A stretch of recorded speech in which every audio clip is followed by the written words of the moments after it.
15-second keynote. What's up, Bill? See you in the front row. So thank you, everyone, for being here. Before I even say anything, I need to express, just like if I could say one really salient and important point, is that I have absolutely boundless and undying love and respect for the New York City Media Lab. And so if we could get a round of applause for the Media Lab and the work that they do, I think it's really unbelievable.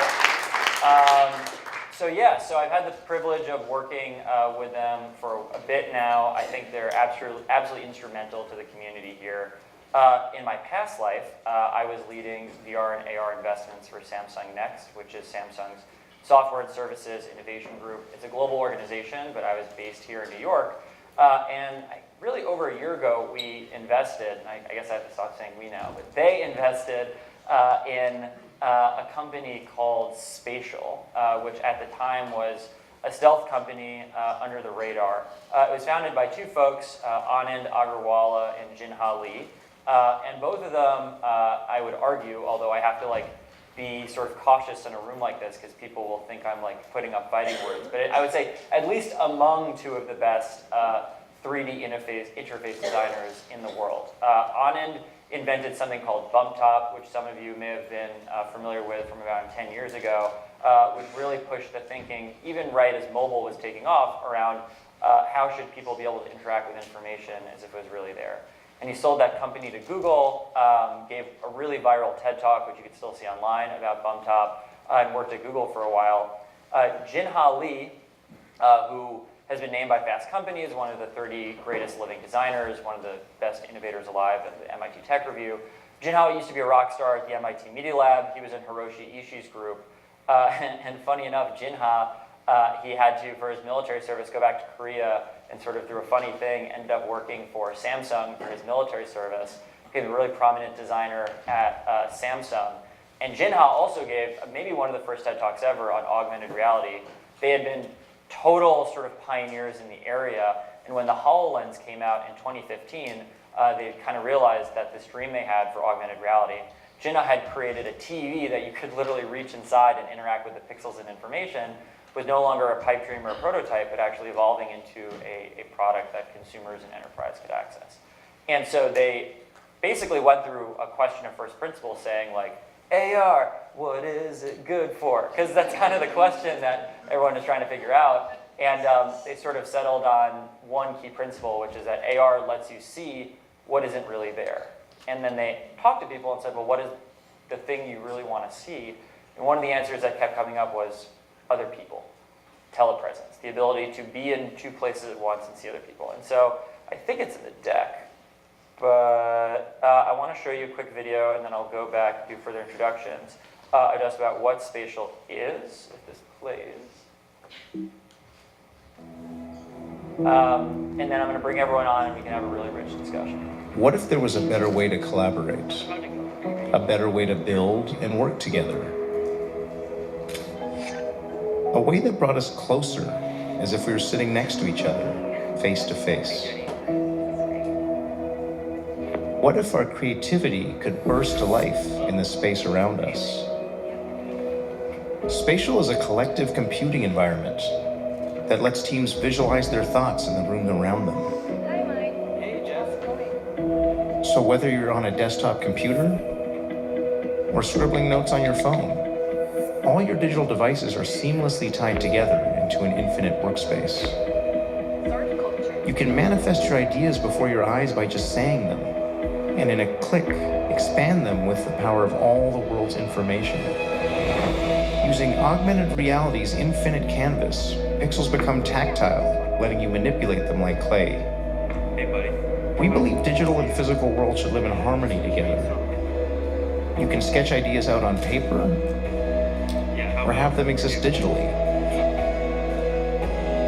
Spatial brings people and ideas together into a single shared environment, letting us work together in profound new ways. So whether your teams are spread around the world, or you're exploring new worlds, whether you're in a fancy AR headset, or connecting from a regular PC, anybody can join the conversation and bring their ideas to the table.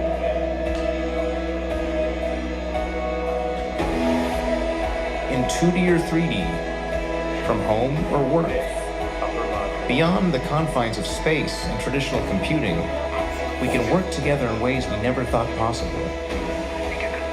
and unlock the power of our collective intelligence as we move from personal computing to the world's first collective computer.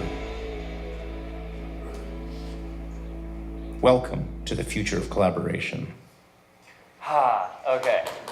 So without further ado, I'll leave it at that. We're going to talk about it in the panel. I think one of the really cool things about Spatial is that not only is it a collaboration tool, but it's actually also a framework that we're evolving so folks can build on it, thus the relevance to authoring tools. But now I want to invite out 4 folks who I have really the deepest respect for. I've had the pleasure of meeting each of them actually at different times and just become familiar with their work. I think you're going to be really impressed. So can we bring out Marc, Christopher, Jalina, and Amir? And I'm going to talk a bit about the emerging marketplace of tools to author VR and how that's lifting up the entire ecosystem and building the XR Real Dream Fund. So come on out and please, another round of applause.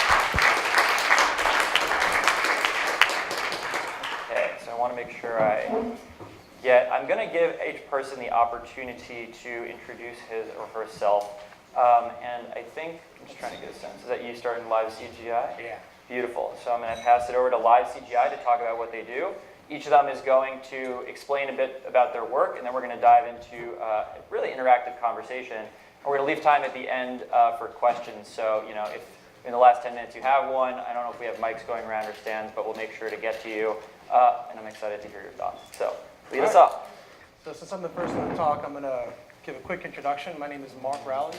I'm the co-founder of Live CGI. And a little bit background on me is I spent 20 years at ESPN. Used to work on a lot of augmented reality, a lot of virtual reality. Did stuff like first and 10 line, yellow line that people say, well, is that AR? Yeah, that's been AR for years. It's been around since '88. And what I was thinking about was I need to find a way to tell a better story about a sporting event. And fans really don't want to be back in the stands. They actually want to be down in the game. And the only way to really do that is to reinvent how you do it. So I'll give this a shot, play the video, see if it works. Beep, beep. There we go. Quick shot of what we're doing. So you're holding her in the hand. Hannah, can you dance a little? Was the video? Yeah. So what we're actually doing is we're actually taking the telemetry from her body and actually broadcasting it live and augmented reality. I feel like. Which means Now now we're doing is transmitting the data, just the transforms of all of our traces.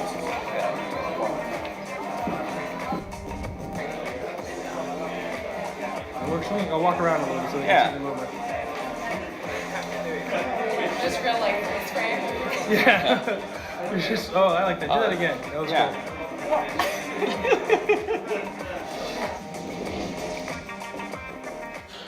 We'll go to the next here. So we capture and stream live CGI. And CGI, you'll hear me say it a lot, is computer-generated images. I'm assuming everyone in this audience knows that, but just like to reiterate again, CGI is everywhere. We know it in movies, video games, special events, but it takes a long time to do it. It takes a lot of work to get it done. A movie, if you're thinking Pixar, their cycle is about 4 years. And that's not just to do the CGI, but that's all the work and the storytelling, everything else there. But what's happening is CGI is changing. I don't know if I'm sure if it's actually hitting here. It's becoming more realistic. I think everyone's had a chance to see the digital human called Siren that was dropped by Unreal. And then you saw the news anchor coming out on China with the fact that you're seeing artificial intelligence news anchor. What's going to be more interesting for everyone to watch in the next couple of years is that last little graph, which is called the uncanny valley.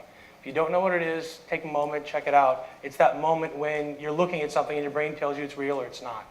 That moment is going to change in the next 3 to 5 years, next 8 years. You're going to be able to look at something, and to you it's going to feel real, although it may actually be. So that's kind of where we're building towards. Just keeping the sound effects. It's a cool little thing. It's very musical. It is. So we make tools that make live CGI, and we have a live augmented reality development, and we have a live newsroom. Our newsroom is focused on esports. And to keep going on speed-wise, I'll jump to the next slide. The reason why that's important is augmented reality, as everyone knows, a couple years ago, didn't really exist. But now you've got close to 1 billion devices this year, and it's going to go up to 3 billion in the next couple of years. And to do augmented reality, you need CGI.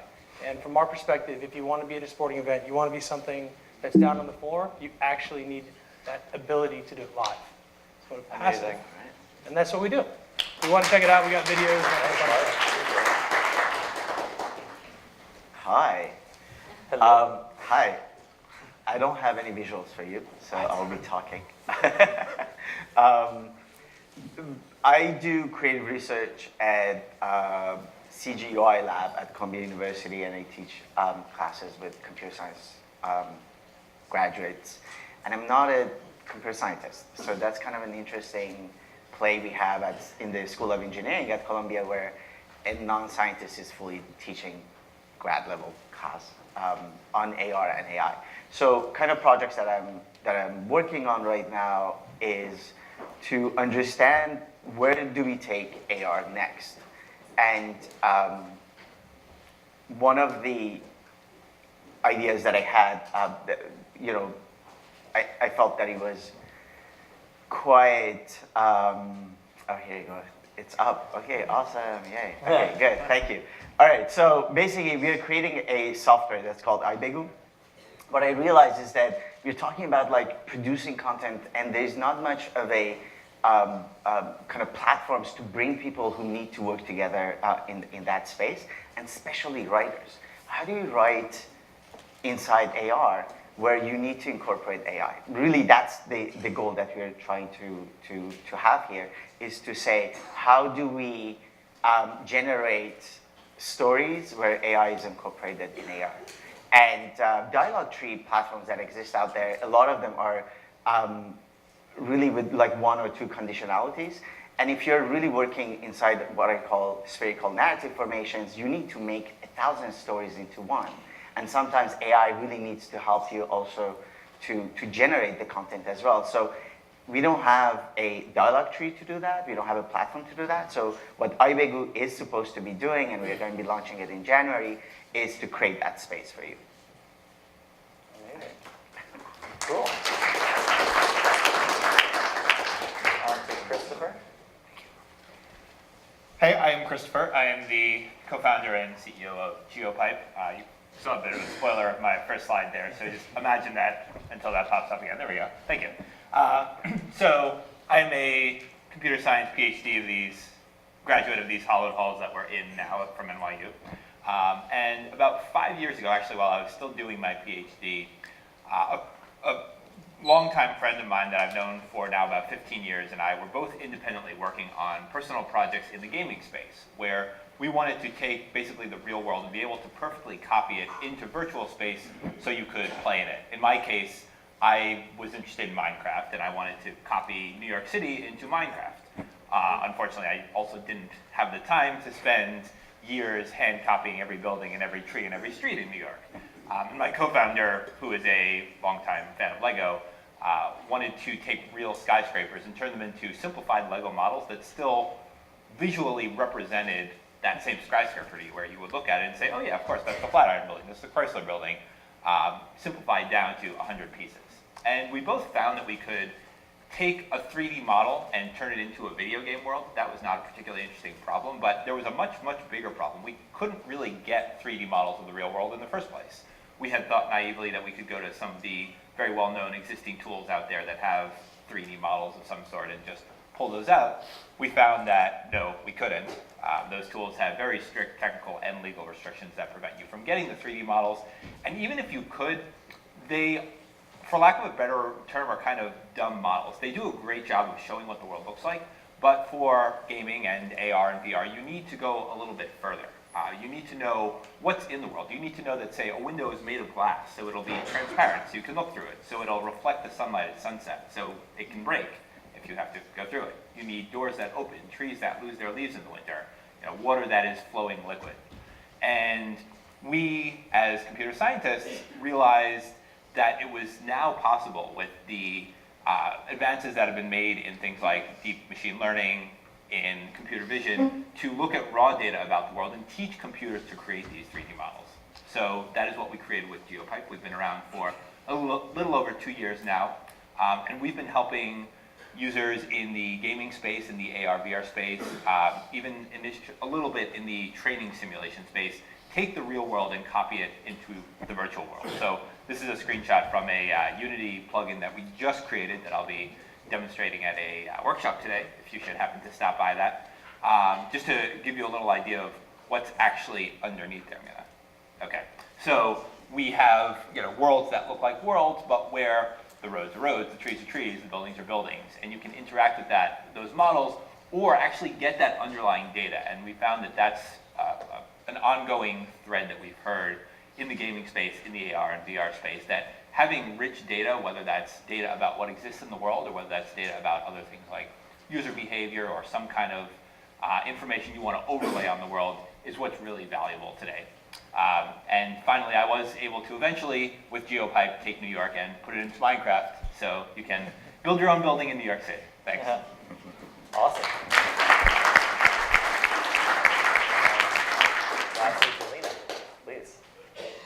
Hi, I'm Jalina Stewart. I'm with VR Accelerator. We are a new startup in Chelsea. We were founded by Michael Deathless of Jump Into the Light, which is North America's first VR cinema and play lab. That's down on the Lower East Side if you have not made it there yet. Michael recently partnered with Federico Pignatelli, who's the owner of Pier 59 Studios, which is the largest still photography studio in New York.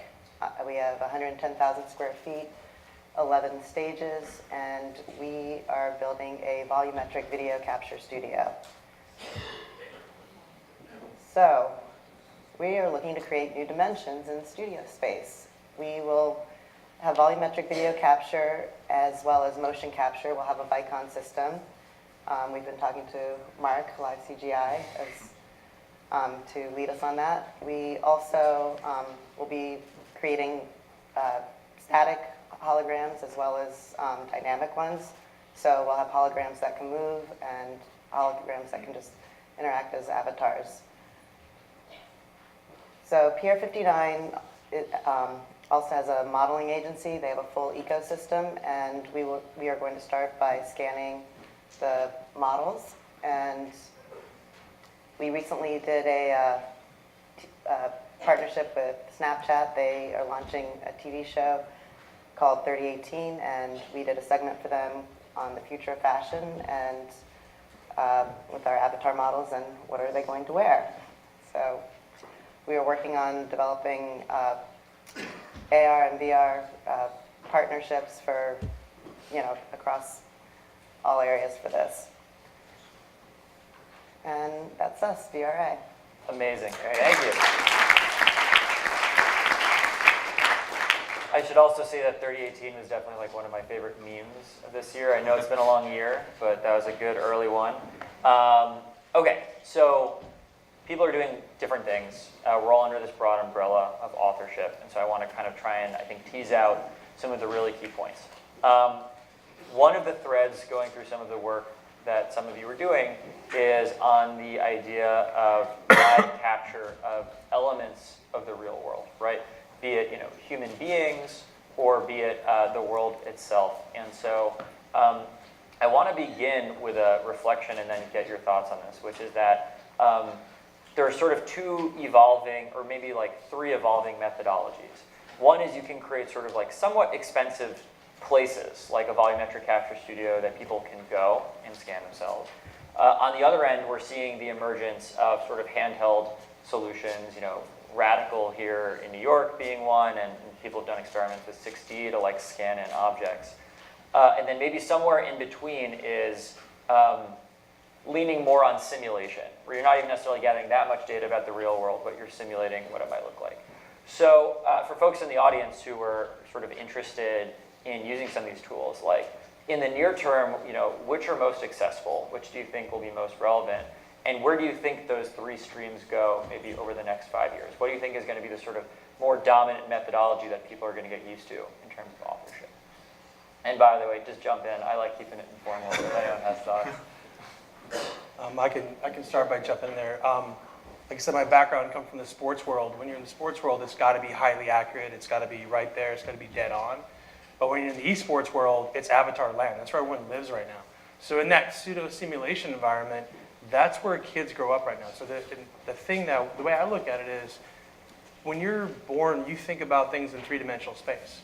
But as you become an adult, you watch a flat screen. That's how we've all grown up. But that's going to change. It's already in the process of changing. And so we joked about backstage, like, we all understand and think three-dimensional, but that's going to be how kids live their world. So those 3 methods are going to go. There'll probably be 4 or 5 that come out. But what it's going to be is in the next 18 to 24 months, watch the Unity engines, watch the Unreal engines. As they start rolling out things like ray tracing, where all of a sudden the shadows lock in, the need for a big VR space, the need for a big volumetric space will start to pare down. And so from my bet, I'm making a bet that we don't need all of that stuff. Right now it's really helpful, and it's going to be the gap in the next 2 years, that as you look further beyond, the amount of sensors you need on or around someone is going to really minimize because, Christopher, to your point, the amount of data being captured is out there. That's just my take. Got it. Anyone? Yeah. Yeah, and so taking that, and I think there are different ways of capturing reality, which is really awesome, right? So we create these kind of beautiful narratives inside AR. One of the issues that I have had in different projects I'm working on is that a lot of times the content that's created, and it's a big statement I'm making, somehow I feel that for a lot of content makers, because of the restrictions of the technology we have, our imagination are still stuck and colonized, I would say, by the influence of motion picture, which is that flattened kind of Final Cut, right? So the software that really helped us to do, recently at least, content creation in video is like Final Cut. It's a Final Cut. There's no interaction that happens at that level. A lot of the capture that happens within the AR scenes are also Final Cut driven. So they're like fully fully done, fully created, and that's it. The audience has to just absorb it. Now, how do you make that avatar? How do you make that apartment? How do you make anything that's inside that space that would be able to react to the audience? So how do you enable every object inside your scene with some level of AI? So it could be based on your computer vision, how you see the emotions of the person who is in front of you, all kinds of ways of absorbing information from your audience, and then for that to impact automatically the content that you have. And that's really the big space that I think requires a lot of work. And really one of the things that we're working on and we're struggling with, but we're trying to put it out together, is to create creation of that content, but also to create the software I was telling you, is to give the writer the kind of freedom to say, if the audience engages in this way, how should your object, how should your flower, how should your table, if we were in a scene, how should each of us be able to talk to one another?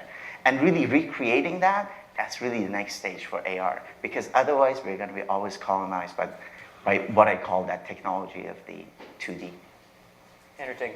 So Jalina, you're operating this space. I think what's interesting is you're providing both like a very concrete service in terms of volumetric scan, but I imagine that folks are turning to you in sort of a consultative fashion to kind of figure out, well, what can I do with this? How do I build maybe a certain experience So do you echo what you're hearing from Amir? Are people really trying to dive into this sort of next level simulation of like, great, I have a volumetric capture of myself, but how can I animate it in a certain way? Or how can I make it act like me even if I don't control it in real time?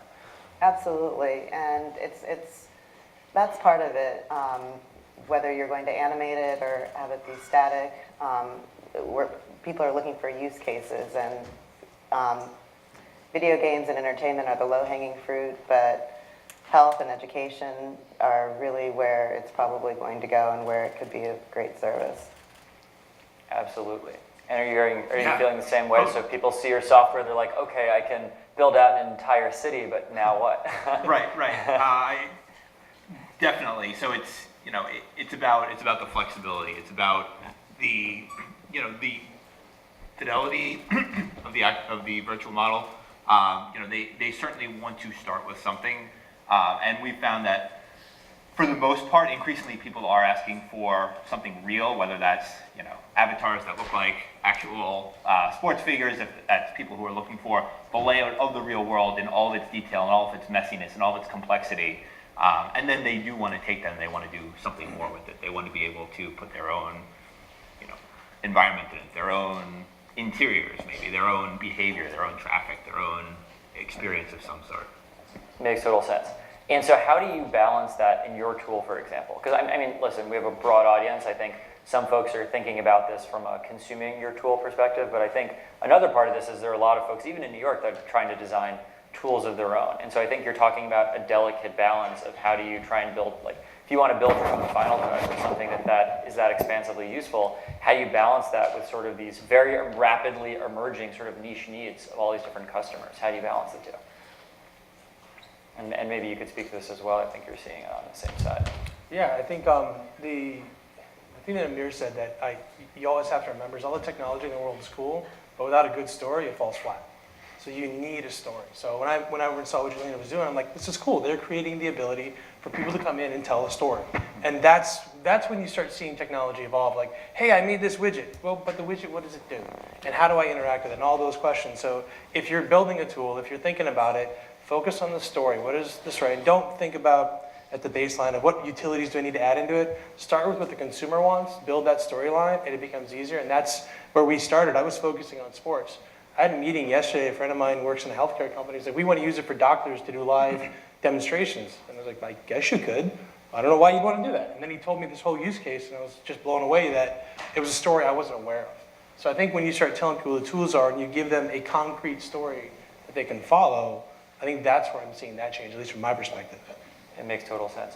So you've inspired me. I want to keep the tab of tools open for a second, but maybe like abstract that. So you mentioned one question, which is what your story, and Amir, you alluded to this a little bit before as well, but it sounds like in the user journey of figuring out like what tools, capabilities do I even need to build, there are sort of core questions you need to be asking yourself about what your experience should be like. So one is, what is the story? But I'm curious, if each of you could share in your experience, are there other key questions? Maybe some of the output we could get from this panel is thinking about sort of a framework that creators can turn to that would help inform, okay, here are the picks and shovels that I need to execute. So beyond what's your story, what are the other key questions folks should be asking themselves when they're at the onset of creating their VR, AR, mixed reality experience? To answer that, I always remember my father when he would tell a story about his fish. The size of his fish would always depend on the size of the audience and the responsiveness of it. And sometimes it would take on for 2 hours, and the fish would get bigger and bigger. So for me, that's really powerful, right? The power of storytelling really resides not on a monologue that takes place, but really in that dialogue. You just had a line of thought, you put it in a little box, and you're like, hey, you inspired me to do something else. What just happened here is that you recognize the need to navigate differently through that space. Our characters, our objects within AR need to have that. And we didn't have that capacity, right? With motion picture, we didn't have that. It had to be a final linear narrative. Right now, that 3D allows us to be responsive. So the question is, can element inside your space be as responsive as any human being as we tell a story? And if we really gear towards that, I think that's when we are really going to tap into the real potential of the combination of these technologies that are coming together. Absolutely. Yeah, I think that's very interesting, and I think, the ability to kind of adapt there. I think one of the things that I was pondering is, as an AR, VR creator, you need to take that. You need to have that level for the creator, but then you have to, somewhat biasedly from my perspective, put that somewhere that it's hard to envision what that experience will be without a location, whether that is, just an empty blank white space that you can imagine as a canvas to paint your own particular customizations on top of, whether that's an imagined space that you wish existed with some features that simply aren't possible in the real world, or whether that is the real world today, the real world that you are sitting in right now, in your phone with the extra experience on top, or if that's something half a world away that you wish you could be immersed in. Sure. I I'm sorry, think go ahead. that's a really important consideration, what you mentioned, the fish changing with the audience. And I think knowing your audience and who's going to be consuming your content and how they're going to be consuming it is really important. Distribution platforms are really varied, and if you're taking one of our volumetric captures and delivering it, it's not going to be a very pleasant experience for the user if they don't have the bandwidth or the tools to actually engage. And so that's something that's, I think that's part of the reason that AR is starting to finally catch up with VR, because most people have a smartphone, so they have the ability at least engage on a low res capability. But once things become more advanced, I think that it's going to be key to really know who's watching and how you're going to deliver it, and give them options for how they can engage with the content. Totally, and you're like 10 steps ahead of me because I wanted to get there, so thank you for guiding us. So I think, so we started kind of this point talking about the framework and questions you need to ask yourself when you're thinking about like what tools should I even be using, and then we ended and we started to, I think, to refer a little bit to constraints. What are constraints that are extant in the industry right now that should influence how we think about what we do? And I think it's really important because like we're evolving now from like the early days period and things are speeding up, but some things are still undecided, right? Like there's no predominant hardware platform or paradigm. Some people use VR, some people use AR, they use different hardware, they're different platforms. And maybe besides for Unity and some tools that predate VR, like Maya and Blender, there's no set methodology of like how people go and create for this. And so I'm curious, you're talking to folks that are using the stuff that you're making. I'm curious, like what other constraints are you seeing that should be influencing what tools people use? Because I've heard it time and time again, people get enraptured with a tool that's created, they start using it, they realize like the file format's changed and now that's not the one they should use. And so I'm curious, like it's a little bit of a nerdy in the weeds question, but I think it's very practical. Like what should people be like checking out from a constraint perspective before they marry themselves to one tool or one way of creating? And so you got my inner nerd excited. So the nerdy answer is 7 milliseconds, which is like way nerd, but I'm going to pull it back, which is latency. So if you're thinking about a constraint, latency is the biggest issue you face because in Amir's story, latency is right there. He can have the conversation. When you have a device and you're around the world or you're in the room, I don't know what that delivery is to you. So you might be getting a faster connection, you might be getting a slower connection. So when we built our platform, we wanted to crush the amount of data we were sending to you because a video stream comes at 4 megs. We wanted to be down below that. So we put a 90% reduction as our target, and we hit that target to say, I'm going to show you a little bit of data and then animate on your device so I can pull your latency back. So again, that's a little bit of a nerdy answer, but if you're thinking about storytelling, it's all about timing. So if your latency is really high and you're missing a lot, the audience is not going to enjoy it, the experience is going to fall down, and people aren't going to use that tool. So if you got to focus on one thing for me, it's does it have that latency so that interaction can be genuine, can be authentic, and can be enjoyable? Sure. Absolutely agreed. In fact, I think Jalina and Marc, I think you're both talking about very similar things. The constraints of the platform and that experience still being accessible on a phone, on a computer, in a headset, and the need to make the content actually be able to be delivered on those platforms. And I think, for example, one of the things that I've frequently seen is people look at new ways to create 3D models, avatars, environments, and unfortunately, depending on how they're made, they may be very, very heavyweight, huge numbers of triangles textured with huge photographs.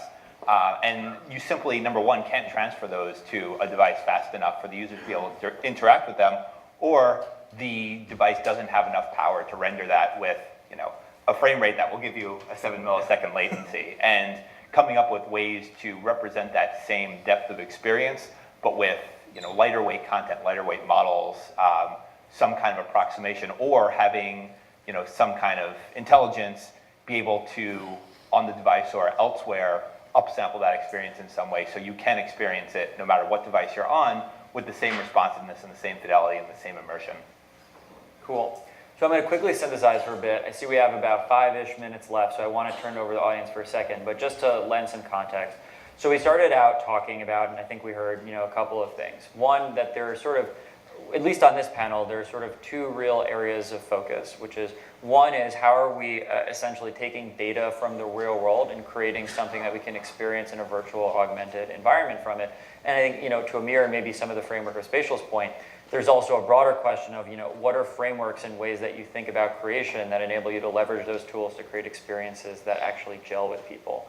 And then we went a bit further and we asked ourselves, okay, so starting at that top level, what are some of the questions as creators you need to be asking yourself before you're even picking up the shovel? And so we talked about, for example, what is the story, who is the audience. And then finally, in sort of the creation framework, we analyzed, well, I think you also need to be aware of some constraints, even if you figured out the story and audience and get wedded to a tool. If you're not going to be able to create something that adheres to the latency requirements, people won't be comfortable in the experience, for example.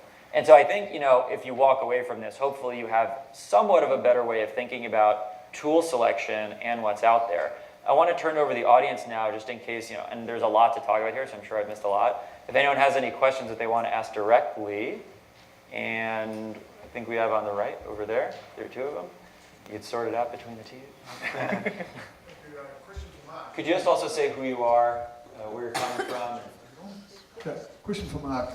With computer graphics and images, how do you see that being used to better prevent the spread of fake news? How do I see the computer images being used for the spread of fake news? No, to stop the spread. To stop the spread? Yeah. So there's I had a conversation with a friend of mine who is a Northwestern grad, and he was very angry at me the other day because he thinks that I'm going to create fake news. And my answer was, no, that's what journalists are there for. That's what the editorial teams are there for. And in what we're building those options. I spent a lot of years in an editorial seat. It's very hard to do it. You're not going to be able to stop it. So what you have to do is you have to create a tool set where you can tell someone, this is authentic, this is real, this is coming from the point. But in the next 5 years, you're going to have to create that in a journalistic side and then blend that with the technology. So from my perspective, I've gone to people that I know that work in journalism and say, help me, because I'm not a journalism expert. I can work with the technology, but I need you to help me give that authentication part. I think to anyone who's a journalist out there, get on it, because it's happening. And right now, journalists are letting it go beyond them. And that, to me, falls in that edge of, if you've gone through that training, whether it's like here, NYU, Syracuse, Northwestern, get out there and start saying, these are the standards we need to hold people by. And right now, those standards are lacking. So if you know someone, I would say just engage, because we need help with that. If that answers your question. We've also opened up a can of worms, because we have our response. So here's the other thing as well. Right now, majority of people who are in that kind of field seem to be quite homogeneous in the way they're creating it. And people behind it matters, right? So if the technology right now is quite alienating to a majority of professions out there, they're not going to be able to throw in their lived experiences. They're not going to be able to throw in their professional experiences, be it the journalists, be it the people who have done editorials and what you have, and the artists and social critics and what you have. And really, I think one thing we need to think about is to create user-friendly platforms that allow for all these other professionals who have been critical thinkers to come in and really be part of that conversation as it's being shaped. So while there are fake news that's happening, you would have a whole set of other forces that would be able to be part of the conversation and shape that technology as well. And I would be remiss if I didn't use this as a chance to promote. So back in the summer, Samsung Next and NYC Media Lab had the privilege of putting on an event focused on this idea of creating things that are seemingly real that can be used for things like fake news. We rehashed it again at Animation Nights within a month or two ago.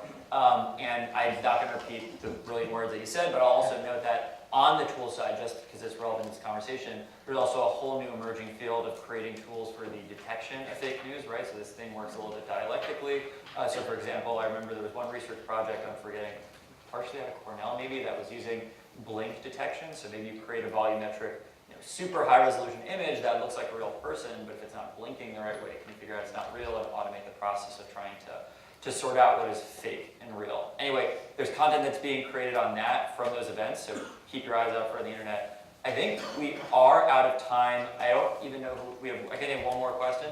See, you're so wonderful. They give me a little flexibility. That's what I love about doing these panels. So can we take one more question? There's so many hands, I feel bad. In the front right here.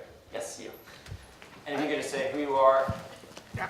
My name is Greg Dorsonville. Oh, yep. That works better. Yes. My name is Greg Dorsonville at NYU School of Medicine. And I'm actually concerned with this question that you framed of these limitations that we have now. And it sounds like the answer was framed in the destination being people with smartphones or people that don't lack, I wouldn't even say high-end technology, but mid-tier technology. And I grew up in the 80s where when you wanted to play 16-bit games, you went to the arcade. And it trickled down to the home experience. I would love to hear from the panel what you're thinking design-wise of that middle space, where you have some level of advanced technology, but you want to make it not necessarily IMAX, but you want to make it rooftop films, where it has hallmarks of watching a movie in that type of setting, but it isn't that advanced technology. Sure. Maybe we could start with Jalina, just because I feel like you're working with folks who have created spaces for people to go and experience technology, maybe even thinking of the issue of accessibility more than others. I mean, I think that, right now the bar is really high. Volumetric video capture didn't even have a Wikipedia entry this past January, so it's a completely new medium, but like everything with technology, the prices are going to come down, and it's going to go from novelty to mainstream, and there's going to be something called a walkable movie where you'll be able to actually be in your favorite film or a film from the 40s or 50s. I actually experienced that at Future of Storytelling this past fall, which was an unbelievable experience to be in a film with Bela Lugosi, to see him there in full volumetric capture, just as real as the two of you, except he was black and white. And the machine learning that was incorporated allowed him to interact with the participants in real time. And it was his voice, but it was completely new animation. And he was being controlled by an actor that was in mocap. So it's coming. Yeah, I think, and I'll turn it over to the panel again. I think, just one interesting thing about your question, and so first I think it starts with incentives. And so the question is like, where do the incentives lead people to create? They lead them to create the expensive thing first and then have it sort of come down in price? Does it lead them to create a cheap thing that can be sold at volume?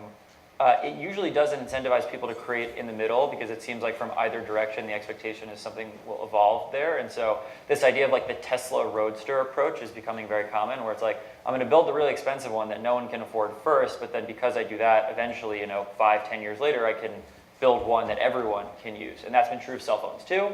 The first smartphones, they were really expensive and then less expensive and now somehow really expensive again. But I think that's the point. So at least this is my take as one person, is that I think that the likelihood is that for the individual, it's actually going to remain and start expensive. The price will come down. And you mentioned arcades. I do think one of the remedies for that is sort of shared ownership, rental, or sharing amongst the commons. And so you'll probably see more of that, which is why folks have been experimenting with these spaces. And I think maybe one more response to the panel before I get yanked off the stage. Can I do a shameless Yeah. self-promotion? Okay, so so I was recently funded by the Knight Foundation, where we are putting together a little think tank to think about the future of art making and technology, but really through the idea of decolonization of both what the technology has been, how it has colonized us, but also decolonizing it in terms of who are the people who are really shaping the conversation. So if you're interested in future of art making and technology, come and see me. I would love to have you guys involved as well. Good ending. So with that, thank you everyone for your time and great thoughts.